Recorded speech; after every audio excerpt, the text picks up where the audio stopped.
S ನಮಸ್ತೆ ವೀಕ್ಷಕರೇ, S K YouTube ಚಾನಲ್ದಲ್ಲಿ ತಮಗೆ ಹಾರ್ದಿಕವಾದಂಥ ಸ್ವಾಗತವನ್ನು ಕೋರುತ್ತೇನೆ. ಗೆಳೆಯರೇ, ಸಾಕಷ್ಟು ಜನರು ಕಮೆಂಟ್ ಸೆಕ್ಷನ್ನಲ್ಲಿ ಕಮೆಂಟ್ ಮಾಡ್ತಾಯಿದ್ರು. ಕಮೆಂಟ್ ಏನು ಮಾಡ್ತಾಯಿದ್ರಪ್ಪ ಅಂತಂದರೆ, ಸರ್ ಪೇಮೆಂಟ್ ಒಂದು ಕಮರ್ಷಿಯಲ್ ಟ್ಯಾಕ್ಸ್ ಪೇಮೆಂಟನ್ನು ಮಾಡುವಾಗ ಪೇಮೆಂಟ್ ಆಪ್ಷನ್ನೇ ಬರ್ತಾ ಇಲ್ಲ ಅಂಥೇಳಿ ಕಮೆಂಟ್ ಮಾಡ್ತಾಯಿದ್ರು. ಅವ್ರಿಗೋಸ್ಕರ ಈ ವಿಡಿಯೋವನ್ನು ಮಾಡ್ತಾಯಿದ್ದೀನಿ ಗೆಳೆಯರೇ. ಇದುವರೆಗೆ ನನ್ನ ಚಾನಲನ್ನು ಸಬ್ಸ್ಕ್ರೈಬ್ ಮಾಡಿಕೊಂಡಿಲ್ಲತ್ತಂದರೆ ಪ್ಲೀಸ್ ಸಬ್ಸ್ಕ್ರೈಬ್ ಮಾಡಿಕೊಳ್ಳಿ. ಹಾಗೆಯೇ ಪಕ್ಕದಲ್ಲಿ ಇರುವ ಬೆಲ್ ಐಕನ್ ಮೇಲೆ ಕ್ಲಿಕ್ ಮಾಡಿ ಗೆಳೆಯರೆ. ವಿಡಿಯೋವನ್ನು ಸ್ಟಾರ್ಟ್ ಮಾಡೋಣ. ಗೆಳೆಯರೆ, ಮೊದಲಿಗೆ ನಾವು ಪರಿವಹನ ಒಂದು ವೆಬ್ಸೈಟ್ ಥ್ರೂ ನಾವು ಕಮರ್ಷಿಯಲ್ ಟ್ಯಾಕ್ಸನ್ನು, ವೆಹಿಕಲ್ ಟ್ಯಾಕ್ಸನ್ನು ತುಂಬ್ತಾ ಇದ್ದೇವೆ. ಈ ಥರ ಪರಿವಹನ.government.in ವೆಬ್ಸೈಟ್ ಥ್ರೂ ನಾವು ಒಂದು ಟ್ಯಾಕ್ಸನ್ನು ತುಂಬ್ತಾ ಇದ್ದೇವೆ. ಗೆಳೆಯರೆ ನೋಡಿ, ಮೊದಲಿಗೆ ಇಲ್ಲಿ ಆನ್ಲೈನ್ ಸರ್ವಿಸಸ್ ಮೇಲೆ ಕ್ಲಿಕ್ ಮಾಡಿಕೊಂಡು ವೆಹಿಕಲ್ ರಿಲೇಟೆಡ್ ಸರ್ವಿಸಸ್ ಅಂತೇಳಿ ಬರುತ್ತೆ ಗೆಳೆಯರೆ. ಇದರ ಮೇಲೆ ಕ್ಲಿಕ್ ಮಾಡಿಕೊಂಡು ಇಲ್ಲಿ ವೆಹಿಕಲ್ ರಿಲೇಟೆಡ್ ಸರ್ವಿಸಸ್ ಅಂತೇಳಿ ಬಂದಿದೆ ನೋಡಿ. ಇಲ್ಲಿ ನಿಮ್ಮ ಒಂದು ಸ್ಟೇಟನ್ನು ಸೆಲೆಕ್ಟ್ ಮಾಡ್ಕೊಳ್ಳಿ ಅಂತ ಹೇಳಿ ಬಂದಿದೆ. ಇಲ್ಲಿ ಕ್ಲಿಕ್ ಮಾಡಿದಾಗ ಇಲ್ಲಿ ಕರ್ನಾಟಕವನ್ನು ಚೂಸ್ ಮಾಡ್ಕೊಳ್ಳಿ.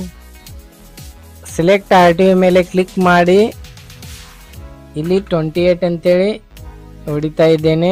ಇಲ್ಲಿ ಬಿಜಾಪುರ RTOದ ಒಂದು ನಂಬರ್ ಬರುತ್ತೆ ಗೆಳೆಯರೆ. ಇದನ್ನು ಸೆಲೆಕ್ಟ್ ಮಾಡಿಕೊಂಡು ನಿಮಗೆ ತೋರಿಸ್ಲಿಕ್ಕೆ ಸೆಲೆಕ್ಟ್ ಮಾಡ್ತಾ ಇದ್ದೇನೆ. ನೀವು ಯಾವ ಜಿಲ್ಲೆಯವರಾಗಿದ್ದಾರೆ ಆ ನಿಮ್ಮ ಜಿಲ್ಲೆಯ ಒಂದು ನಂಬರನ್ನು ಹೊಡೆದುಕೊಂಡು RTOವನ್ನು ಸೆಲೆಕ್ಟ್ ಮಾಡ್ಕೊಳ್ಳಿ. ಹಾಗೆಯೇ ಆ ಆಕ್ಸೆಪ್ಟ್ ಟರ್ಮ್ಸ್ ಕಂಡೀಷನ್ಸ್ ಇರ್ತವೆ, ಇದು ಟಿಕ್ ಮಾರ್ಕ್ ಮಾಡಿ ಆನಂತರ ಪ್ರೊಸೀಡ್ ಮೇಲೆ ಕ್ಲಿಕ್ ಮಾಡಿ ಗೆಳೆಯರೆ. ಪ್ರೊಸೀಡ್ ಮೇಲೆ ಕ್ಲಿಕ್ ಮಾಡಿದಾಗ ಮತ್ತೊಂದು ಪಾಪಪ್ ಓಪನ್ ಆಗುತ್ತೆ. ಆನಂತರ ಇಲ್ಲಿ ಪ್ರೊಸೀಡ್ ಮೇಲೆ ಕ್ಲಿಕ್ ಮಾಡಿ ಮತ್ತೆ ಕ್ಲಿಕ್ ಮಾಡಿದಾಗ ಗೆಳೆಯರೆ ಆನ್ಲೈನ್ ಸರ್ವಿಸಸ್ ಈ ಥರ ಬರ್ತಾ ಇದೆ. ಇಲ್ಲಿ ಟ್ಯಾಕ್ಸ್ ಪೇ ಮಾಡಲು ಯಾವುದೇ ರೀತಿಯ ಒಂದು ಆಪ್ಷನ್ಸನ್ನು ಕೊಟ್ಟಿಲ್ಲ. ಇಲ್ಲಿಂದ ಆಪ್ಷನ್ಸನ್ನು ಹ್ಯಾಡ್ ಮಾಡಿದ್ದಾರೆ ಗೆಳೆಯರೆ. ಇವಾಗ ನಾವು ಒಂದು ಟ್ಯಾಕ್ಸನ್ನು ಪೇ ಮಾಡಬೇಕಾದ್ರೆ ಏನು ಮಾಡಬೇಕಾಗತ್ತೆ ಅನ್ನೋದನ್ನು ನಾನು ತಿಳಿಸ್ಕೊಡ್ತೇನೆ ನಿಮಗೆ.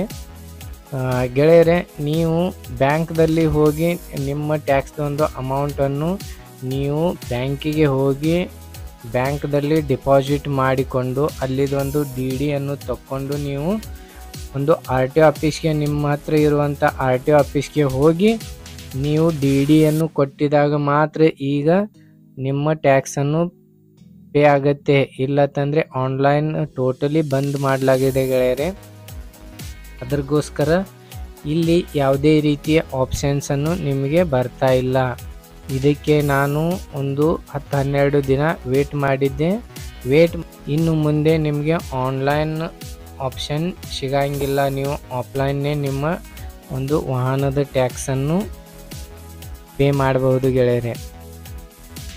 ಈ ವಿಡಿಯೋವನ್ನು ಇಷ್ಟವಾದರೆ ಲೈಕ್ ಮಾಡಿ, ಶೇರ್ ಮಾಡಿ ಮತ್ತು ಚಾನಲನ್ನು ಸಬ್ಸ್ಕ್ರೈಬ್ ಮಾಡಿಕೊಳ್ಳಿ. Thank you so much. ಈ ವೆಬ್ಸೈಟ್ದಲ್ಲಿ ಬರ್ತಕ್ಕಂಥ ಸರ್ವಿಸ್ಗಳ ಬಗ್ಗೆ ತಿಳಿದುಕೊಳ್ಳಲು www.sanjeevkare.com ಈ ವೆಬ್ಸೈಟ್ಗೆ ಭೇಟಿ ನೀಡಿ. ಇಲ್ಲಿ ನೀವು ಭೇಟಿ ನೀಡಿದಾಗ ಈ ಥರ ನೋಡಿ, ಈ ಥರ ಒಂದು ವೆಬ್ಸೈಟನ್ನು ಓಪನ್ ಆಗುತ್ತೆ ನಿಮಗೆ. ಲರ್ನ್ ನೆಟ್ವರ್ಕ್ ಮಾರ್ಕೆಟಿಂಗ್ ಇನ್ ಕನ್ನಡ ಅಂತೇಳಿ ಈ ಮಾಡಿಕೊಳ್ಳಲು ಇಲ್ಲಿ ನೋಡಿ ಲಾಗಿನ್ ಬಟನ್ ಇದೆ. ಲಾಗಿನ್ ಬಟನ್ ಮೇಲೆ ಕ್ಲಿಕ್ ಮಾಡಿಕೊಂಡು ಇಲ್ಲಿ ಸೈನ್ ಅಪ್ ಸೆಲೆಕ್ಟ್ ಮಾಡ್ಕೊಳ್ಳಿ. ಸೈನ್ ಅಪ್ ಸೆಲೆಕ್ಟ್ ಮಾಡಿಕೊಂಡು ಇಲ್ಲಿ ನಿಮ್ಮ ಯೂಸರ್ ನೇಮನ್ನು ಚೂಸ್ ಮಾಡಿಕೊಂಡು ಇಲ್ಲಿ ಇಮೇಲ್ ID ಇಲ್ಲಿ ಎಂಟರ್ ಮಾಡಿ ಆನಂತರ ಇಲ್ಲಿ ಫಸ್ಟ್ ನೇಮ್ ಹಾಕಿ, ಲಾಸ್ಟ್ ನೇಮ್ ಹಾಕಿ ಆನಂತರ ಪಾಸ್ವರ್ಡ್ ಚೂಸ್ ಮಾಡಿಕೊಂಡು ಐ ಆಕ್ಸೆಪ್ಟ್ ಟರ್ಮ್ಸ್ ಕಂಡೀಷನ್ಸ್ ಮೇಲೆ ಕ್ಲಿಕ್ ಮಾಡಿಕೊಂಡು ಸೈನ್ ಅಪ್ ಬಟನ್ ಮೇಲೆ ಕ್ಲಿಕ್ ಮಾಡಿ ಗೆಳೆಯರೆ.